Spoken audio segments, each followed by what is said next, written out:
2 up. This episode is brought to you by Best Buy. Best Buy celebrates the tech-obsessed, the ones who aren't just ahead of the curve, but leave it in the dust. Because they know the latest tech has the power to make life better. Like fitness equipment that makes personal best more reachable, or smart security systems that give the whole home peace of mind. No matter what you're obsessing about next, Best Buy can help you get there. Online, in-store, at your door. Best Buy. Let's talk about what's possible. Explore more at bestbuy.com. This episode is brought to you by the Facebook Discovery Commerce System. Discovery Commerce helps your business find new audiences for your products, so people don't have to find you. When you turn on Discovery Commerce, your business is turning on serendipitous shopping. You're turning on love at first click.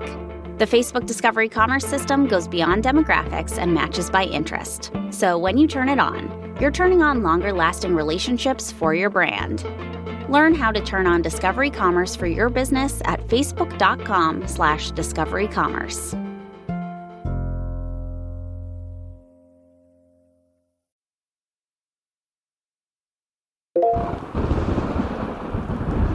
My name is Judith Ford, and it's been 8 minutes since my last recording.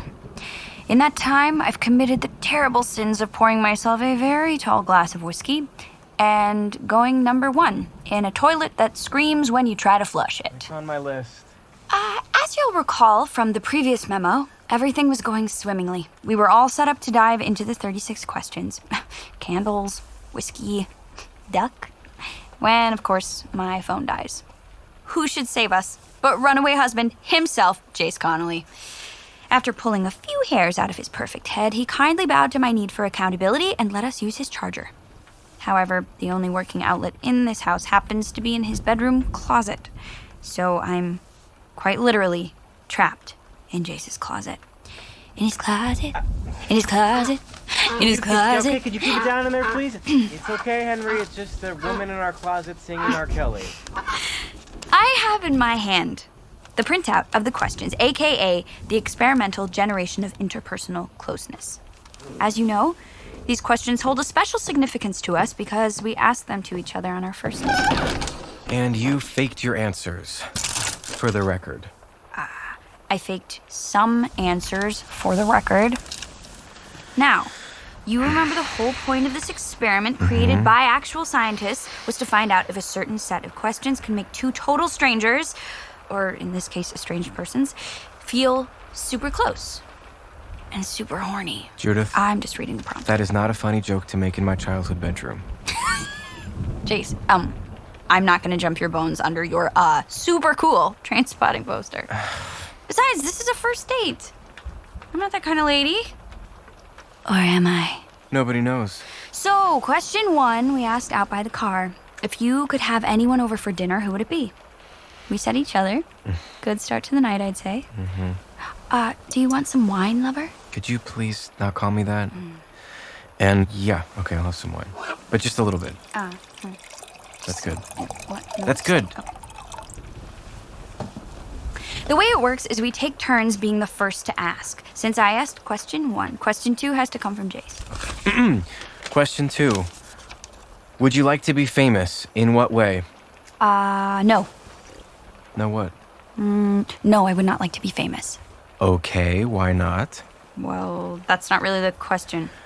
Yeah, but you should probably extrapolate. Why? That's extra credit. Because I just got out of a relationship where honesty was kind of an issue, so I'm looking for someone who is an open book. Well, I am an open book. You opened right to the page about being famous and found 2 words. No thanks. That's the absolute minimum, which is very strange for a first date. Or whatever this is. Yeah. Do you want to hear my answer? Of course. I'd like to be famous for reforming American education. Oh. And also for winning the Bachelorette. Yes. Right? Yes, Yeah. there. Now that's an answer. It tells you something about me. Okay. Noted. I'll try it out on the next one. Okay, question 3. Before making a phone call, do you ever rehearse what you are going to say? If so, why? I only rehearse calls when I know I'm going to have to speak Spanish. Okay, your turn. I do not rehearse phone calls. Mm-hmm. And now you say why.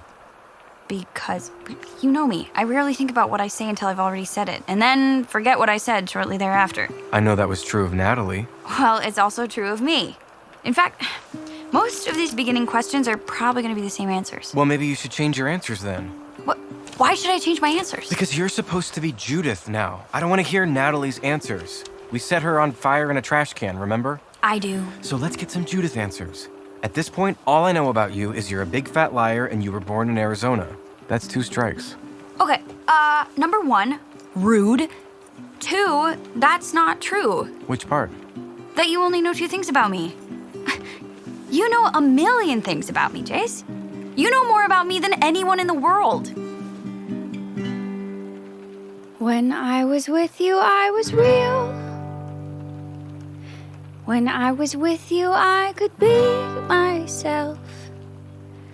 When I was with you, I didn't feel lost, confused, or frightened, or scared to be who I am. When I was with you, I was real. Well, that's a beautiful sentiment. It's not a sentiment. It's a fact. Ask me the next question. Question 4. What would constitute a perfect day for you?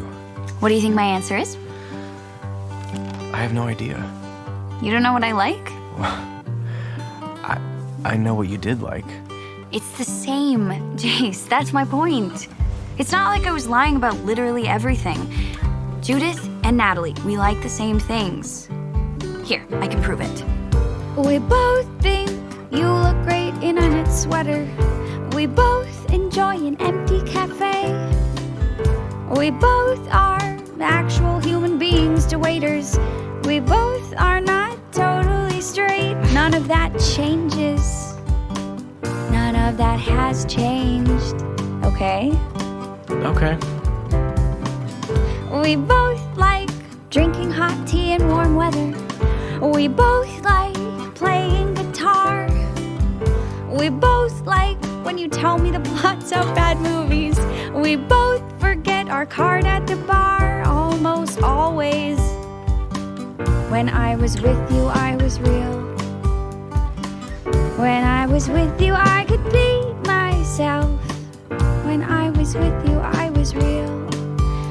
Like as real as my retainer that I left at your house one time. When I am with you, I am real. Now, do you remember what I said the first time we did the questions about my perfect day? Yes, you said that tomorrow could be the perfect day if we let it be. That's not the kind of answer you forget, especially when the person answering it is wearing a low-cut blouse. You thinking about my blouse? I'm remembering it. Do you remember my answer? The broad strokes. Picnic in the park with your family. Mini muffin basket for lunch. Everyone getting together under a big blanket and watching the entire 3rd season of The Office. Still true. And I'd still want to be there with you. Question 5. When was the last time you sang to yourself? To someone else? This afternoon, to Henry. What about to yourself? He only stayed for half. The last time I sang was on my way over here in the car. You sang? What did you sing? Oh, I'm gonna die out here. Oh, that kid. I forgot about that one. Yeah, and I think that counts as me singing to someone else. Ask me the next one. Question 6. If you were able to live to the age of 90 and retain either the mind or body of a 30-year-old for the last 60 years of your life, which would you want? Do you remember my answer? Body. You remember mine? Mind. See, nothing has changed. We're still a good half-sexy team. Question 7. Do you have a secret hunch about how you will die? You said that you thought you were going to die in your car, but you weren't sure how. Right, and you said that you weren't afraid of death. And I'm still not. I'm only afraid of dying alone. Read the next one. Question 8. Name 3 things you and your partner appear to have in common. Easy. We both are super good at Settlers of Catan. We both become monsters when we lose. We both think we have the best worst name for a band. We both check Twitter for our news. There's 4. We both say the other is better at cooking. We both hate that kitchen island we built. We both need a glass of water on the bedside table. We both recycle purely out of guilt. We both have dreams much bigger than ourselves. We both think that's how to live. We both put up a fight for all the right reasons, and we both eventually give. I tried so hard to separate who you are from who you were, but now I'm reevaluating how similar you are to her. You have the same voice and the same cadence when you speak. If I close my eyes, you still sound to me like Natalie. When I was with you, I was real. When I was with you, I could be myself. When I am with you, I can feel shivers running down my spine. Your skin close to mine. It's like my five senses make my heart defenseless. With you, when I am with you, I am real. When I am with you, I am actually too real.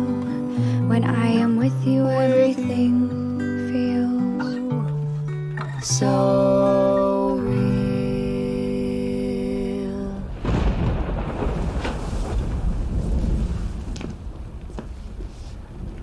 I don't want to jinx it, but I think this first date is going great. What is happening? You're letting your guard down, Jace. The questions are working their magic on you. That is not true. My guard is up. I've got walls. Okay, I think we need more wine. Don't you? I'll be right back. I'm gonna leave this charging. Okay, but the bottles and the... Chase, relax. It's me, remember? I'll make sure we don't drink your mom's fancy world-class vino. Yellowtail or bust. While I'm downstairs, maybe you can think about what you're grateful for. Okay. I'll just be in here then. Henry, can you move over so I can... We don't believe her, right, Henry? You're skeptical. I'm skeptical, too. She doesn't seem sorry at all, which is bizarre, right? I mean, I guess I should be grateful that Natalie and Judith are both terrible at accepting any kind of blame. Exactly. Because if she'd apologized, I'd forgive her. You know I'm a total sucker for an apology. Remember that time you pooped in my box of journals? Water under the bridge, buddy. No, you're right. I'm just gonna stay strong. This is worth it. I am gonna learn the truth without falling back in love with her.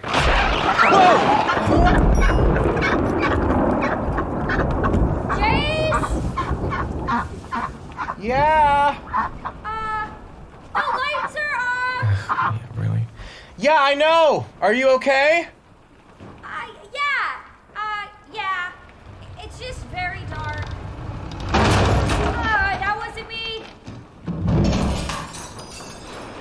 That was... You know what? Stay put! I'll bring your phone down! Oh, right. You're still recording, because of course you wouldn't turn it off. Why would you? Okay. So, for the record, the power is off, and it's pitch black in here, and I can hear water in the walls, and I think I'm about to enter a disassociative state, but at least we're going to capture it all for later reference. Something I can play back from my psychiatric panel. Okay, come here, Henry. Okay. Hold on, buddy. We're gonna go down the stairs.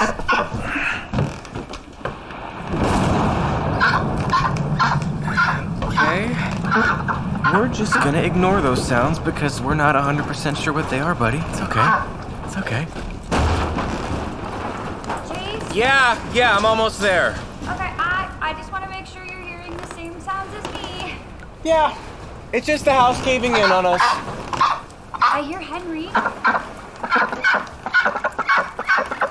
Are you holding him or is he levitating towards me? Here's your phone. Thank you. Whoa. House phone still works? The house phone was never not working, trust me. I didn't even realize you had one. Chase? No one calls about my mom's, and sometimes this older guy named Jerry, but I think he's just confused. Which one do you think it is? My mom's. They have that mom sense, you know.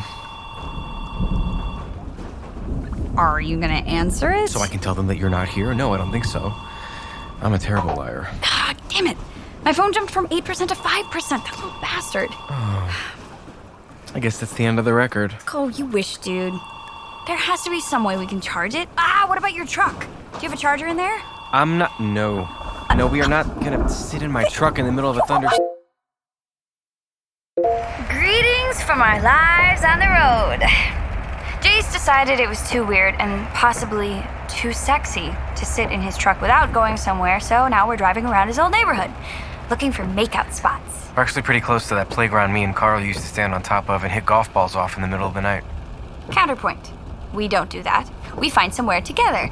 I dug pretty deep into the glove compartment and found one of those maps that has a cartoon version of every point of interest, so I winnowed it down to 3 possible dream destinations. One of them is a motel. No. One of them is Applebee's, which I know you love because you're an American boy. And one of them is a putt-putt course, which sounds like the place to be in a thunderstorm. Oh, and we brought the duck. Jace thought it would be too cruel to keep him in the dark alone, so he's riding around with us in the back seat. You want more Cheerios, Henry? Perfect segue into question 9. For what in life are you most grateful?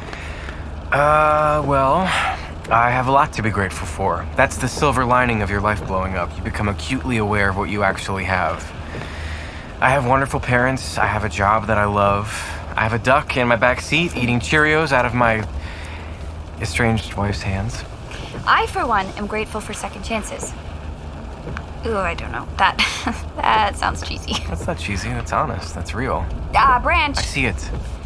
Okay, so that brings us to question 10, which I'll read for you since you're operating a moving vehicle and we are smart. Oh yeah, definitely smart. Question 10 is to me. If you could change anything about the way you were raised, what would it be?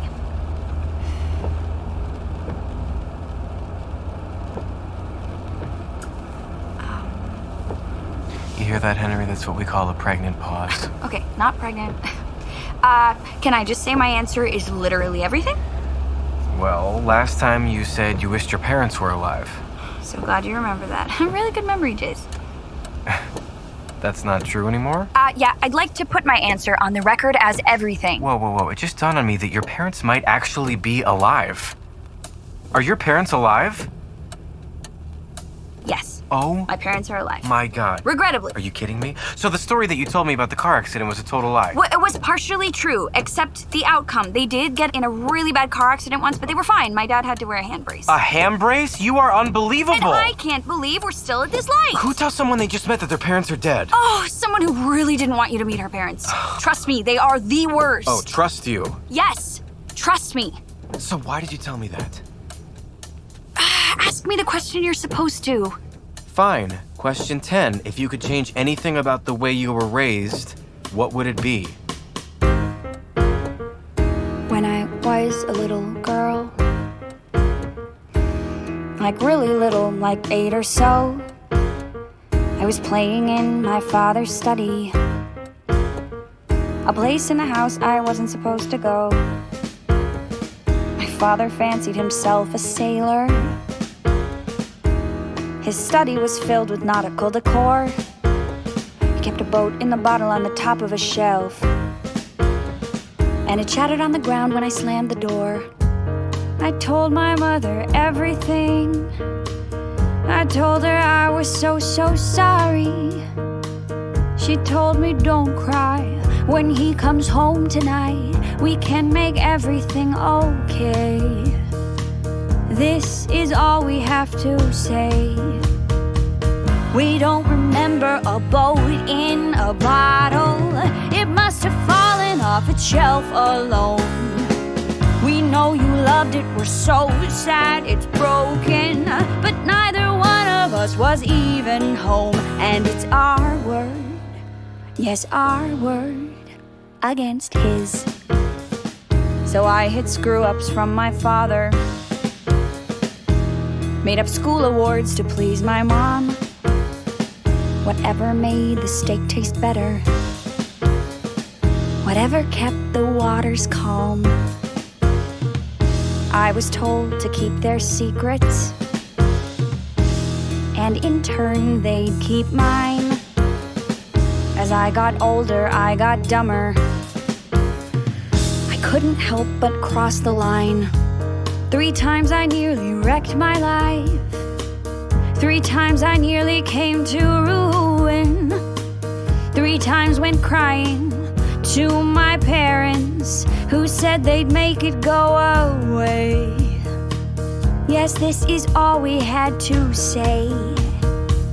We never rented a house in Sedona. We didn't see Camille the day she died. We haven't been on our boat in some years now, so we don't care what you found inside. And it's our word, yes, our word. It's our word, yes, our word, against theirs.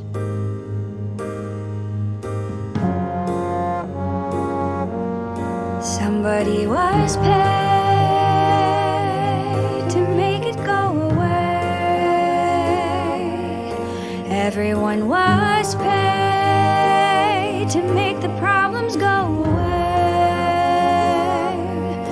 Doesn't matter who gets screwed or who is blamed. Do what you need to do to clear your name.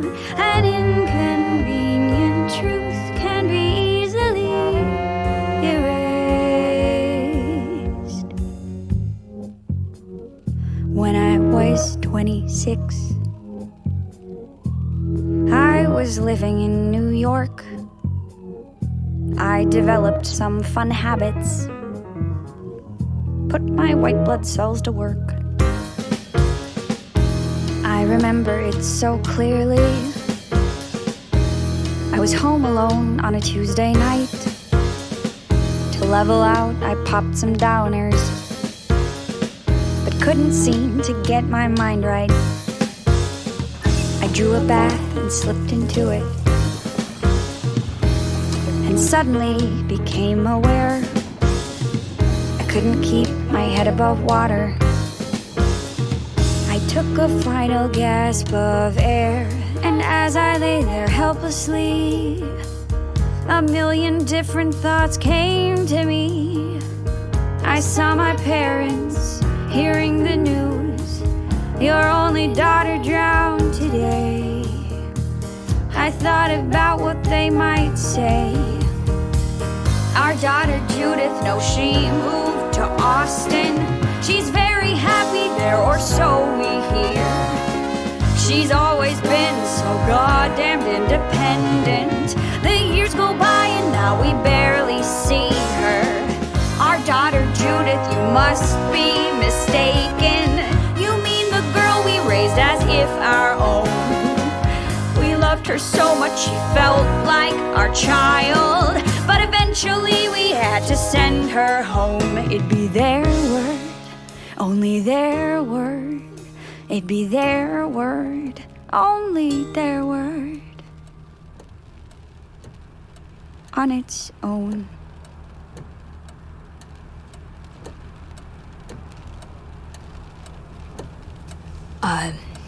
The light. What? The light changed. You can go. Oh, sorry. That was way too much. No, Did I even answer the question? I think so. I haven't thought about that stuff in so long. Let me just get this straight. You drowned. Yeah. I was dead for 3 minutes. Spoiler alert, death is an endless void of nothingness. All right.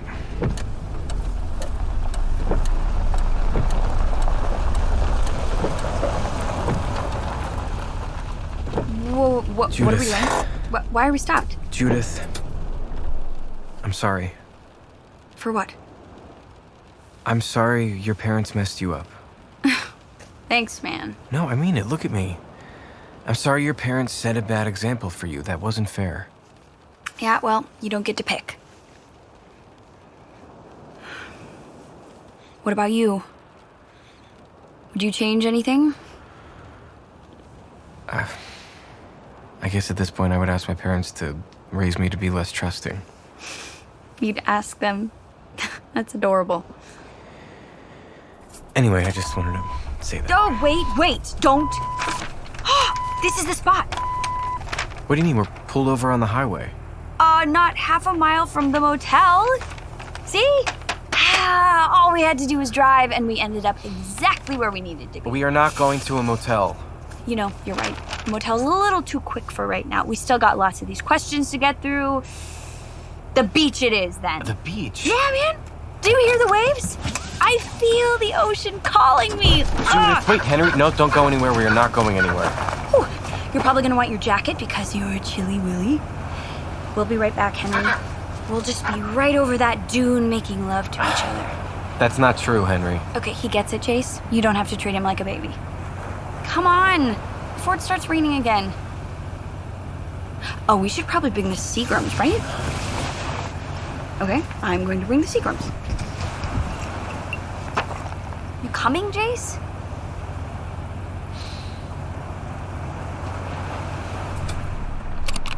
Okay.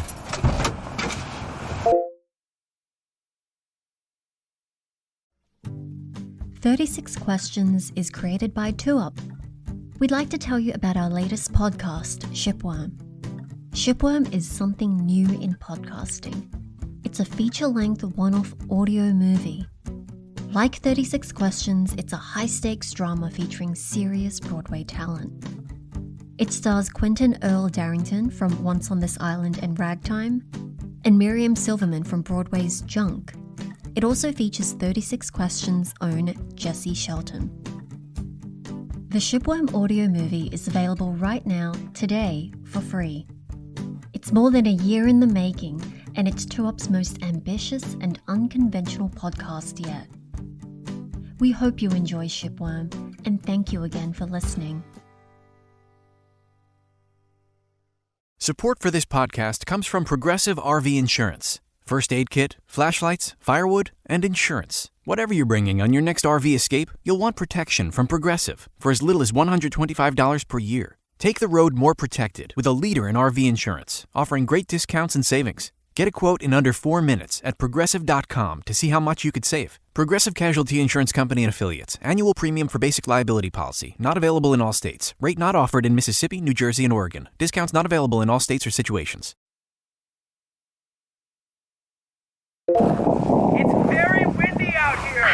For the record, we are on the beach, and it is very windy. I told you to bring your jacket. Could you please shine a light over here? I think my beanie flew into the ocean. I have it. You do? No, I just said that so you'd stop looking for it. I want to take advantage of this perfect moment before it rains again. What exactly is perfect about this moment? You're here. I'm here. I told you I lied about my parents and that I died, and you didn't push me out of the car. Come here. If your head is cold, stick it inside my blazer. What? If you get close enough, we can put my blazer over our heads and talk to the record there. You are an actual lunatic. There is no way that we're both gonna fit. Are you comfortable? Oh yeah, super comfy. This isn't weird at all. Good. Question 11. Take 4 minutes and tell your partner your life story in as much detail as possible. Can you stand to be out here 8 more minutes? I don't think we need 8 minutes. You know my life story. That's true. I wouldn't mind hearing it again. Okay, well, 2 moms grew up around here-ish. 1 brother, older, who was married and living in Palm Springs with his husband and my niece. I always wanted to be a teacher, and then I became one. Lost my virginity at 21. Thank you, Lisa Kuhlman. Dated this girl for a few years in college who grew up to be a famous journalist. I think am I going too fast? I'm not timing you. Then my mom's moved to Austin, and I moved to Austin, and then I met you, and we got married really fast, though everyone said it was a bad idea, and then we had our life together for a couple years, which was nice. And then, yeah, I don't know, now we're here on the beach under your blazer. And how do you feel about that? That's not the question. Oh, he's learning. Okay, I want to know your life story. Your real life story. Was the computer summer camp with the soft serve machine real? Oh, yeah. That was real. that stuff, that's me. So you were born in Phoenix. Yeah, I was born in Phoenix. My parents are what I think are colloquially referred to as monster people. I lived in New York for a bit. I got laid for the first time when I was 15. Kevin McKinney? Yeah, Kevin McKinney. Couldn't make him up. Did make up where it happened, though, because it was actually on my parents' yacht. Oh, God. My first time was actually on a yacht. That definitely changes things. Yeah, I think there might have been a small uptick in the asshole meter. Yeah.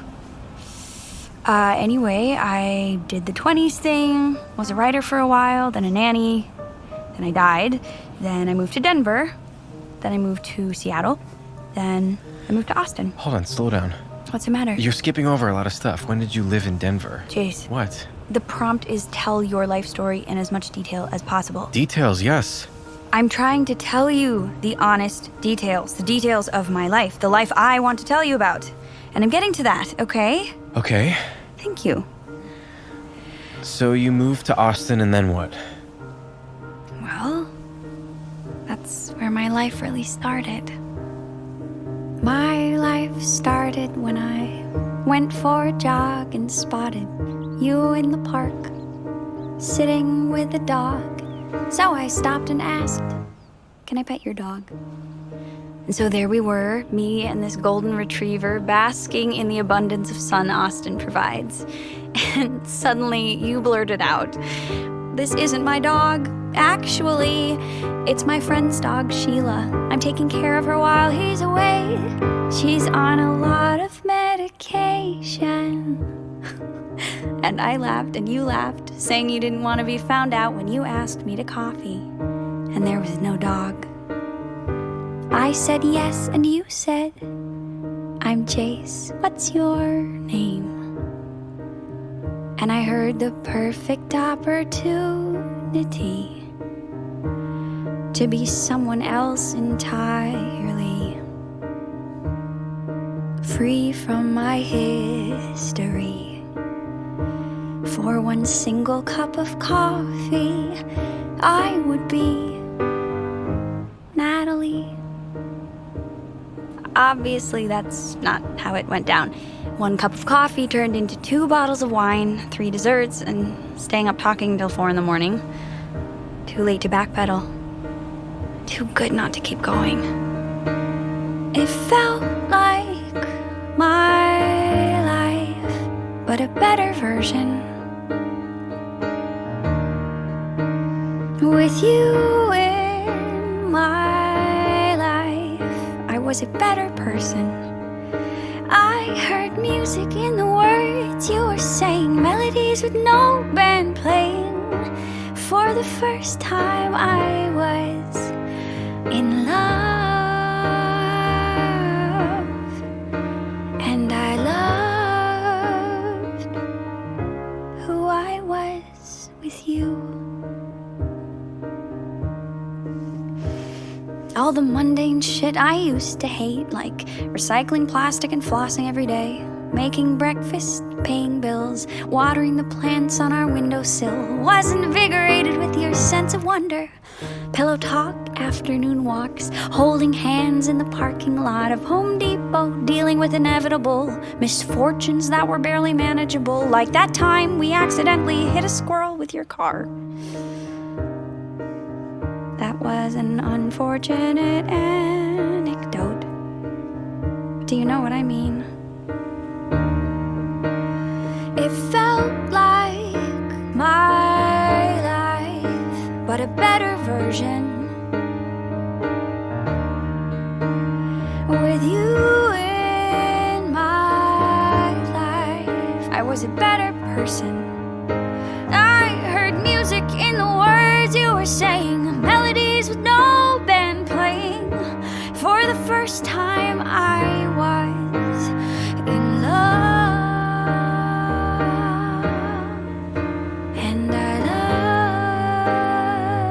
loved who I was with you. My parents finally tracked me down after years of jumping from town to town. They found you and me men in suits at our front door, asking you about Judith Ford, and I knew instantly. They say before you die, your whole life flashes before your very eyes. Well, it didn't the first time, but this time I heard each and every lie I'd ever told you. I tried to cling to the life I'd made together with you, so I did the only thing I knew how to. I denied who I was because I wanted to keep my life, but the better version. Natalie, your wife, she was a better person. I memorized your voice and how you say goodbye, but you never said goodbye. You never said goodbye, and I held on to our life and who I was with you. Who I was with you. Who I was with you.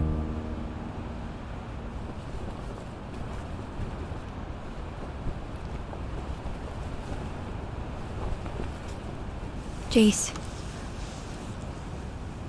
I'm sorry.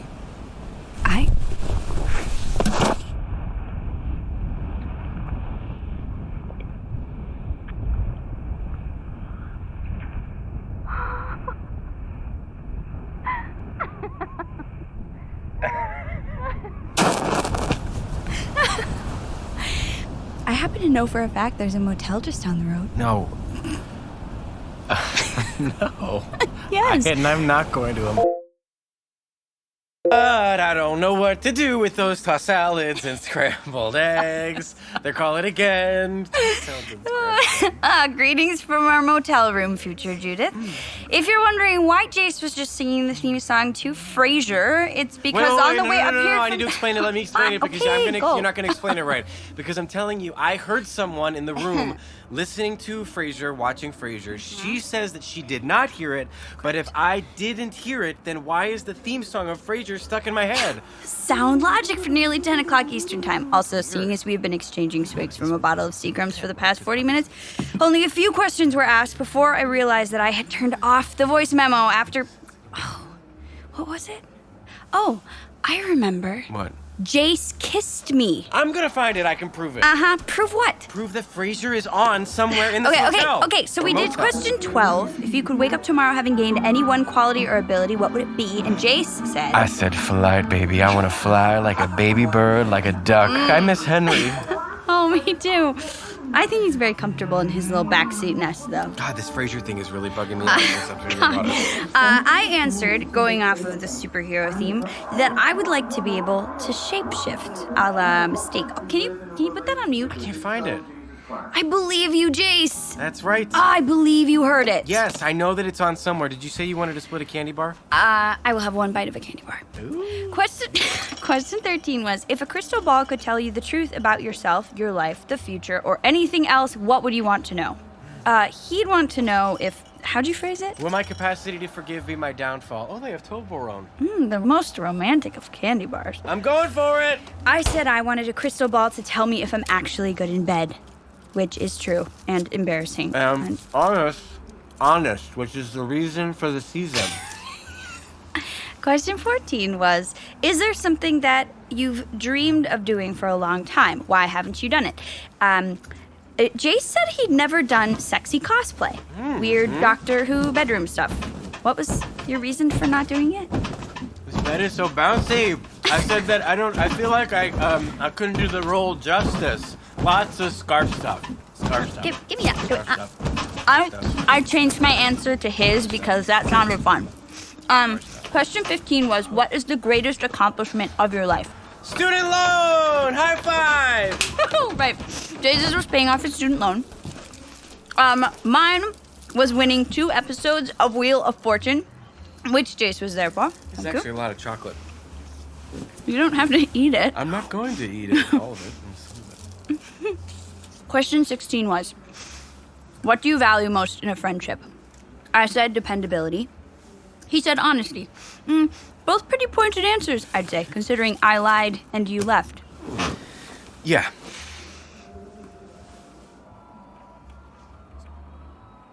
Speed round. What do you say? Yeah, speed round. I love it. Question 17. What is your most treasured memory? My mom teaching me Edelweiss on the piano. For me, it was our wedding. Hands down, best night of my life. Okay, question 18. What is your most terrible memory? Dying. That was pretty bad. The day you found out I had a fake name sucked. Finding out you skipped town without telling me where you were going super sucked. Okay, gotta pick one. You leaving then. Your turn. My most terrible memory had to be finding out you were lying to me. And then having to tell my moms they were right. Ugh, I hated them for being so right. I especially hated you. Sorry, shouldn't have said that. No, that's good. That's honest. You know, I think I need another adult beverage. What's the next question? Question 19. If you knew that in 1 year you were going to die suddenly, would you change anything about the way you are now living? Why? Yes. I would do myself a huge favor and stop caring about what people think of me and live my life the way I want to live it. And, well, there would be no repercussions because I'd be dying. So who cares, right? Seems easier. Dying, you mean? No. That's not what I meant. I don't want to die. No. I guess I'm saying at this point it would be easier than having to explain to every single important person in my life why you're back in the picture. Am I back in the picture? What do you mean? Are you taking me back? Are we together? What? That's not the question.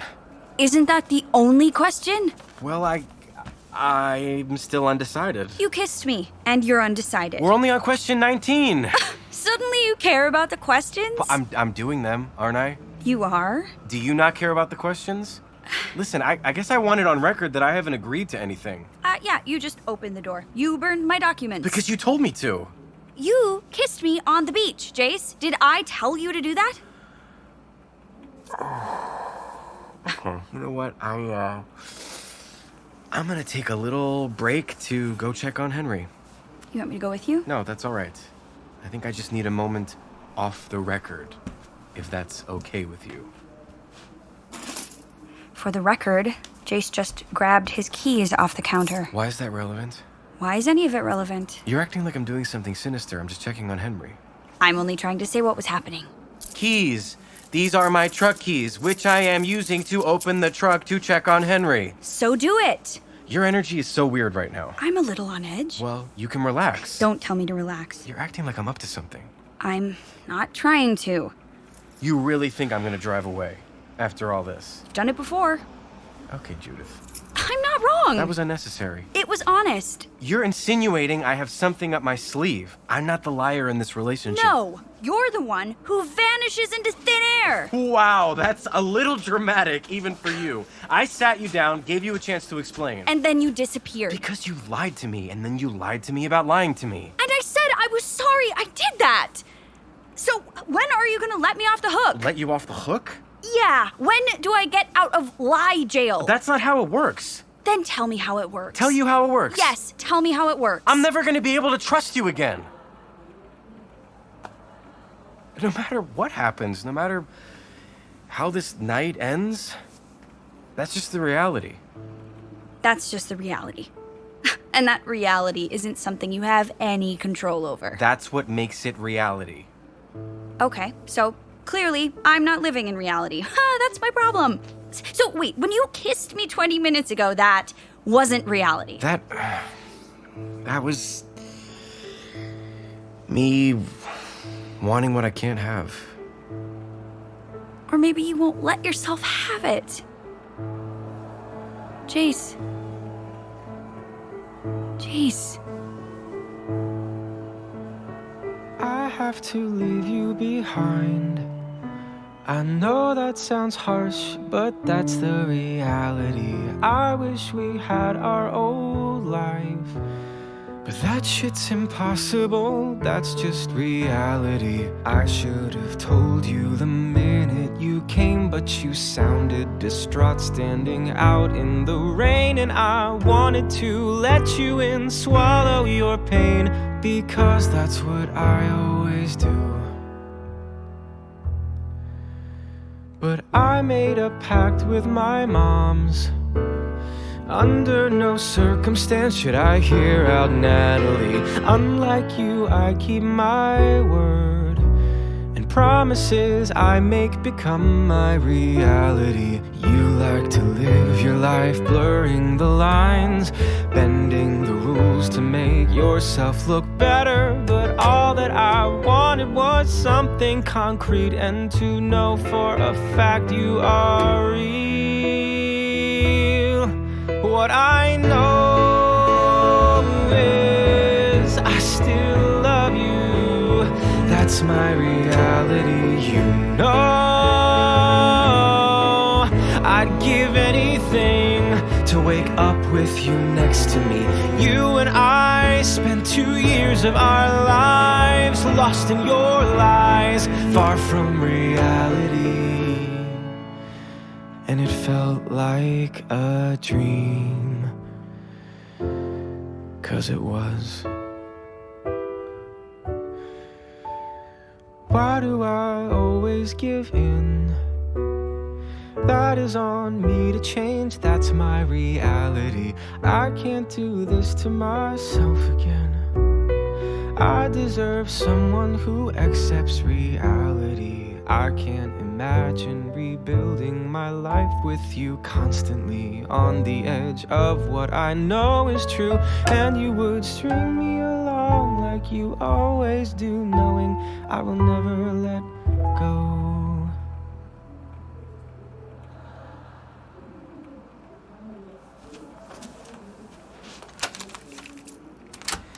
It was wrong of me to string you along, Judith.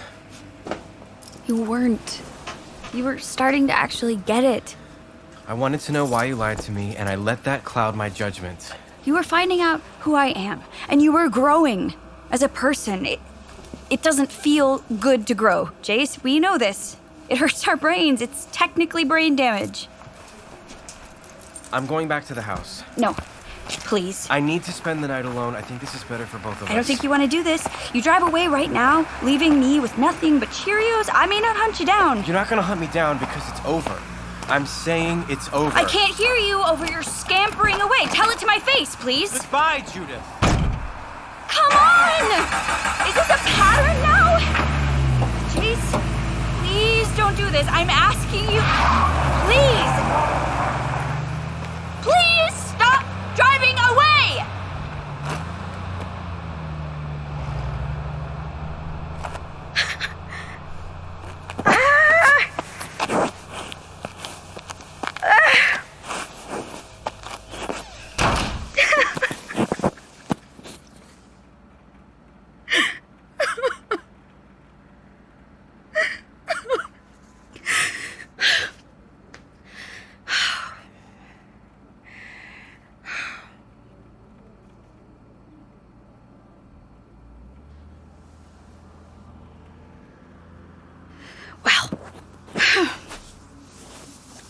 I guess it's just you and me, future Judith.